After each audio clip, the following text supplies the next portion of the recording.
কয়েকদিন ধরেই যুদ্ধবিরতি ও বন্দি বিনিময় চুক্তি নিয়ে গড়িমসি করছে ইসরায়েল। এর মধ্যে শনিবারের মধ্যে সব জিম্মি মুক্তি না দিলে গাজাকে জাহান্নামের আগুনে জ্বালিয়ে দেয়া এবং যুদ্ধবিরতি ভেঙে দেওয়ার হুমকি দিলেন ডোনাল্ড ট্রাম্প। তার এমন ঘোষণায় গাজার পাশাপাশি মধ্যপ্রাচ্যে নতুন করে বইছে উত্তেজনা, উৎকণ্ঠায় পশ্চিম তীরবাসীও।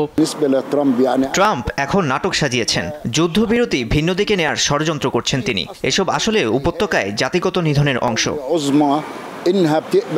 গাজা দখল করে নেয়া ও যুদ্ধবিরতি বাতিলের হুমকিতে দুশ্চিন্তা ছুঁয়ে গেছে পার্শ্ববর্তী মিশর ও জর্ডানবাসীকে। শুরু থেকে মধ্যপ্রাচ্যে শান্তি প্রতিষ্ঠার নামে মিথ্যা বলে আসছে ট্রাম্প। তার আসল চেহারা এখন সবার সামনে। শান্তি প্রতিষ্ঠা চাইলে তিনি দ্বিরাষ্ট্র স্থাপনে নজর দিতেন। স্বাধীন ফিলিস্তিনি রাষ্ট্র গঠন সবার কাম্য।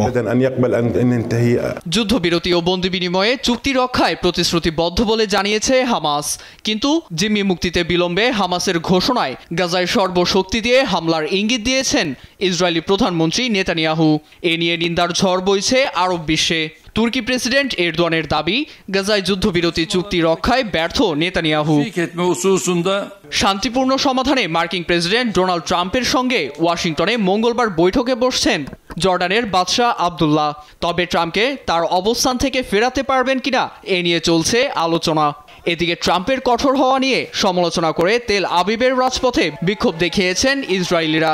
শান্তিপূর্ণ উপায়ে সংকট সমাধানে জোর দেন তারা। নীরব দাস, নিউজ ডেস্ক, দেশ টিভি।